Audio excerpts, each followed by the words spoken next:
তারা সমাজে রাষ্ট্রে মুসলিম নাগরিকদের মধ্যে নামাজ কায়েম করবে। এটা হলো সরকারের প্রথম দায়িত্ব।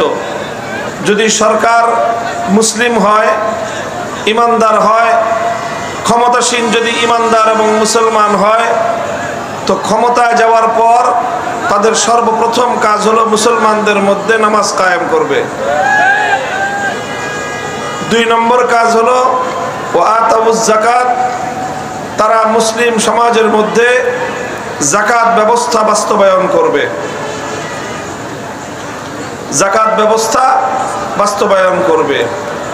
3 নম্বর কাজ হলো আমারু বিল মারুফ, তারা ক্ষমতা ব্যবহার করে, শক্তি প্রয়োগ করে সমাজের মধ্যে তারা মানুষকে ন্যায় কাজ, ভালো কাজ, সৎ কাজ করবার আদেশ দিবে।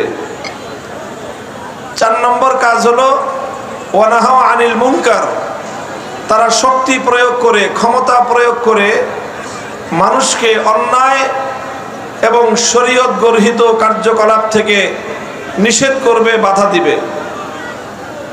এই 4টা কাজ হলো, যদি কোনো মুসলমান রাষ্ট্র ক্ষমতা পায়, যদি কোনো মুসলমান কোথাও কর্তৃত্ব পায়, তখন সেই মুসলমানের দায়িত্ব এবং কর্তব্য হলো এগুলো।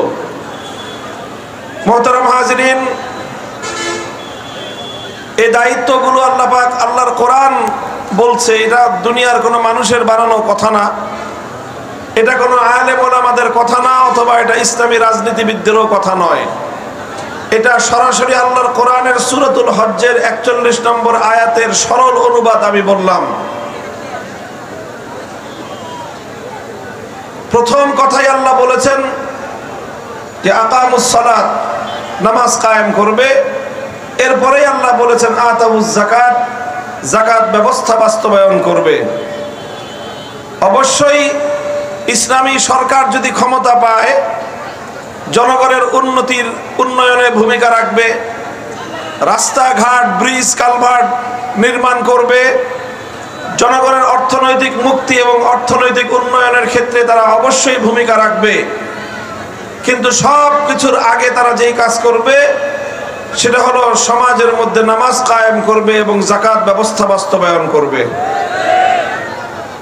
নামাজ কায়েম করার মাধ্যমে একদিকে যেমনি ভাবে মানুষের পরকালীন উন্নতি লাভ হবে, পরকালীন মুক্তি নিশ্চিত হবে, কারণ নামাজ হলো ইসলামের 5টি খুঁটির মধ্যে অন্যতম খুঁটি। ঈমানের পরে মুসলমানের উপর সবচেয়ে গুরুত্বপূর্ণ বিধান হলো নামাজ। কাজেই যখন রাষ্ট্র এবং সরকার সরকারি ব্যবস্থাপনা দিয়ে গোটা জাতির মধ্যে নামাজের ব্যবস্থা কায়েম করবে, তখন জাতির আধ্যাত্মিক উন্নতি হবে এবং পরকালীন উন্নতি হবে।